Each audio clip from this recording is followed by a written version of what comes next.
on this game, Sure. gentlemen?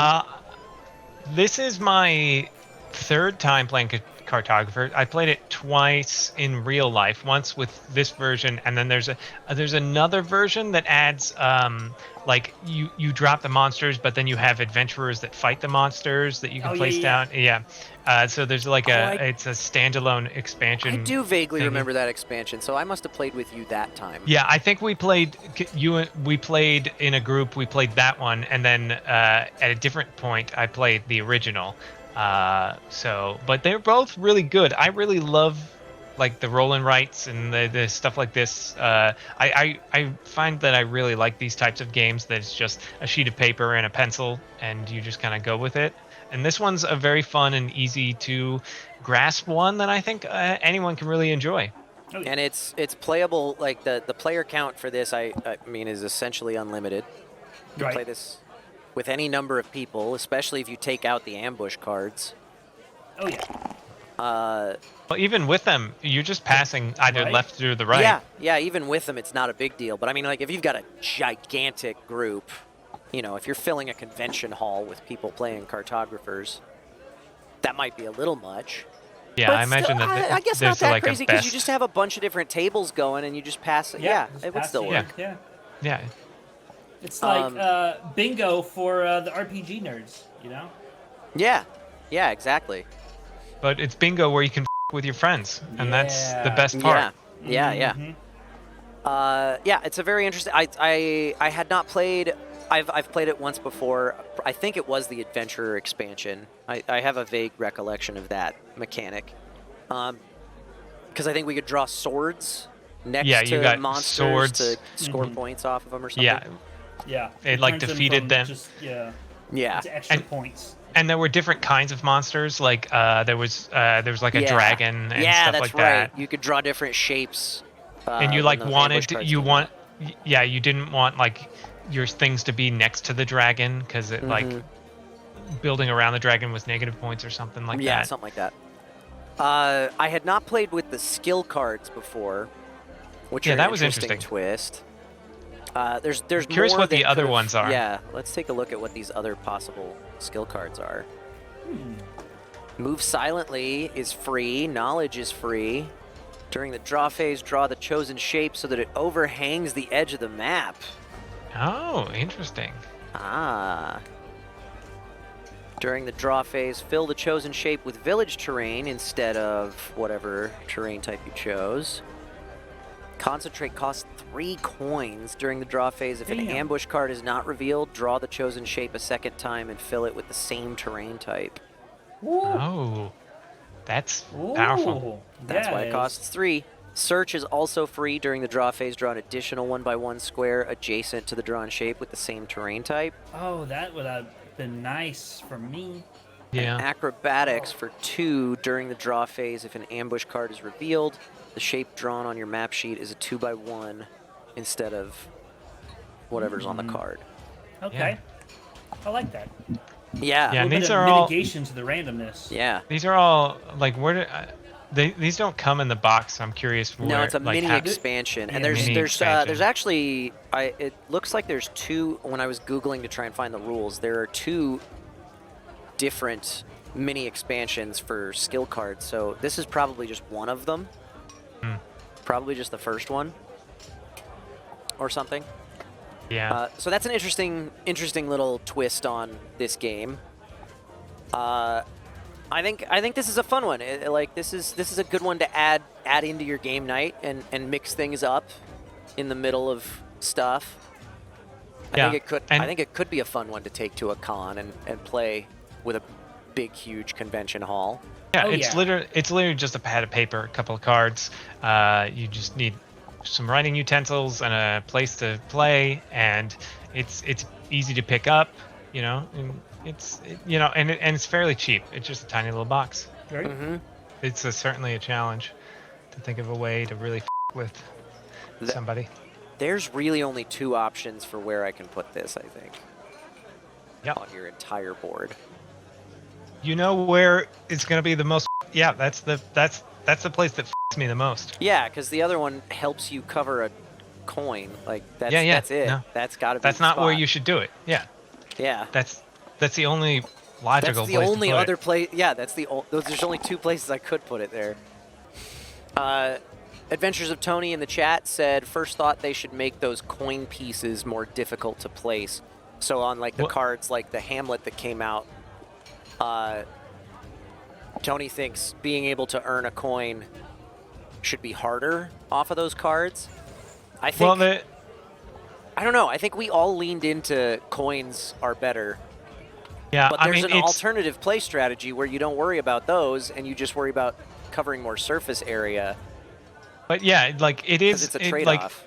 it's not that it's supposed to be hard. It's the trade-off of like being able, like with these two, it's like significantly less place, like 3 less spots to you're fill covering up. a lot less surface area, and especially earlier in the game. Like in the last round, obviously everybody's going to be taking the coins because you probably can't fit the big shape anymore anyway. Yeah. But in the first 2 or 3 seasons, it's a trade-off on do I want to get that coin early or do I want to cover more surface area towards some of these other objectives? Right. Yeah. Because like some of like it depends also on the objectives. Like Yeah, if definitely. Borderlands, you want as many pieces as possible. Same with Sylvan Forest. The lake too. That's always like a lot of times it's like yeah, I'm sacrificing points this round for the hope that I'm getting more points later. It's just a nice little like it adds just a little bit of like choice, because if it were the same shapes and the same thing every round for all of us, we would have very similar things. But I think I like that it gives you like that. I don't know. You want to risk it? I don't think that these goal cards are in the base game. Actually, I was looking to try and find. Yeah, other it goal looked like they were cards. promos that or Yeah, I something, think or those are like promo an cards or expansion. something. Yeah. Oh, here. You'll have Okay, to- here we go. Here they Yeah. are. Here's the basic And there's- ones, or some of the basic ones, anyway. Yeah. Yeah, what were these? Like, these are just copies, basically, so I don't know why those were over there. Yeah, I don't know. Oh, those must have been. No, these are all. Yeah, these are all different. Different goal cards Yeah, that we they're- didn't yeah. get. Oh, okay, I see. I thought Yeah. we had Because you get double 4 No. random ones at the start of the game. Okay, yeah, that's right. So there's some that we didn't see. Let me get these skill cards out of the way. There's a bunch we didn't see. Wild holes. We saw Shield Gate and Greenbow in the first game, Yeah. and Shoreside Expanse. We didn't Yeah. see Mages Valley, Golden Granary, Great City, Wild Holds, Tree Tower, Sentinelwood. So I think I'm guessing that at the start of the game you're drawing. Yeah, when you load when you load the game up, it shows 4 at random because they were But different. I think it took 1 from each of these 4 decks. Yeah, and I think that's what you're supposed to do is so that there's So there's one that emphasizes farmland and water, one that it doesn't emphasize anything, one that emphasizes villages, and one that emphasizes this way- forests. yeah, so that you're not like 3 forests scoring things. It's like Yeah, That's no and who gives a shit about any of the other terrain types? Yep. That's nice. and like then who knows how often you're gonna get forests and Right.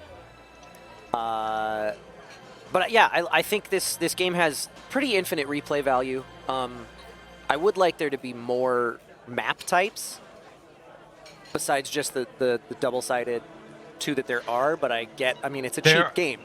yeah, I mean, you can buy there's at least one standalone expansion, maybe more, That has and other map types. Yeah, Yeah, I think they have other map types, so you could buy the other boxes and just play with those maps. And they might sell also different maps. I don't know, but yeah, it's literally just a pad of paper, and you just rip them off.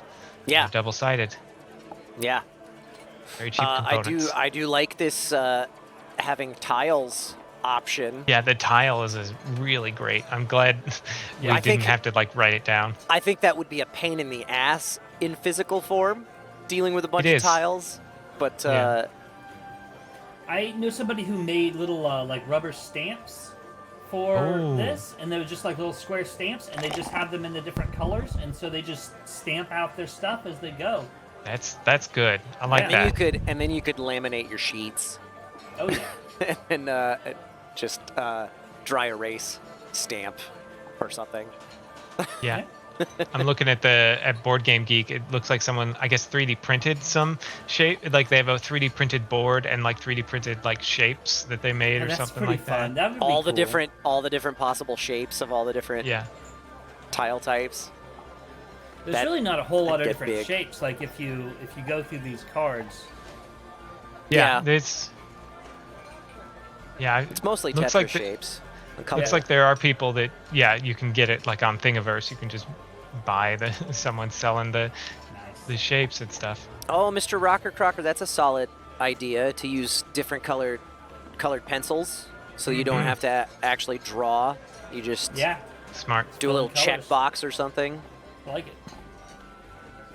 Just print 8 of each shape per card. Well, and then how many players do you have too? Yeah. We did your We score. we finished tallying your points, and we Okay. are You- exactly tied at 27 points. Yeah, you apiece. outscored us this round, but because you only scored one, we are all exactly the same. Holy I love it. I love it. Okay. Eric and I This is have what I'm here for. scored exactly the same each round, Every round. too, Yeah. That's weird. That's weird. Yeah. with completely And a couple different of maps. Yeah, Yeah. way different. Look at this. Yeah. It's cheap out of the box. There's ways to augment it to make playing it go a little faster, I guess. Well, we tend to play slow, especially I've noticed like even like virtual. I don't know. I was like, wow, it takes us an hour and a half to play a round when it should be 20 minutes. I don't know why we're so slow. because we're doing a show. Yeah. That makes us slow down because we're trying to be entertaining while we're doing it, and we're trying to show the You are? viewers what we're doing. Oh, geez. I have not been Right? doing that. I've been doing Oh, yeah, they sell cartographer map packs. You can literally just buy the maps from them, like different packs of Yeah. maps, I guess. And they also They're have like $10 for a sheet of maps. You can also just print Yeah. extra maps off of their website too. I don't know if they have all of them available for print, but that was how we were letting viewers play along. They've got a download link for you to Yeah. just download maps. So, yeah, really solid game, Cartographers, and has been expanded in micro expansions and full expansions multiple times. A good end, yeah. Mr. Rocker Crocker says is a great end of the night game. Fills that awkward moment at the end where you can't fit a full hour game in, but you don't want to wrap up. Yeah, exactly. Yeah. It's that horrible term that is used in the gaming world so often, a filler game. But that's what this is, and it's great at that, and I love that. Hey, thanks for hanging out. If you want to spend more time with us, do us a favor. Hit that like button, hit that subscribe button, and most importantly, head on over to twitch.tv/bnbtabletop and give us a follow there. We play board games live every Sunday night at 5 p.m. Pacific Time on a show we call The Board and Barrel. And we like to keep things interactive. You guys can influence what happens throughout the course of a game with our Buff and Nerf house rules. You can also make predictions on how things are going to pan out, play virtual bingo for a chance to win a free board game of your own, and heckle us and stuff from the chat. Thanks again for watching, and we'll see you Sunday night.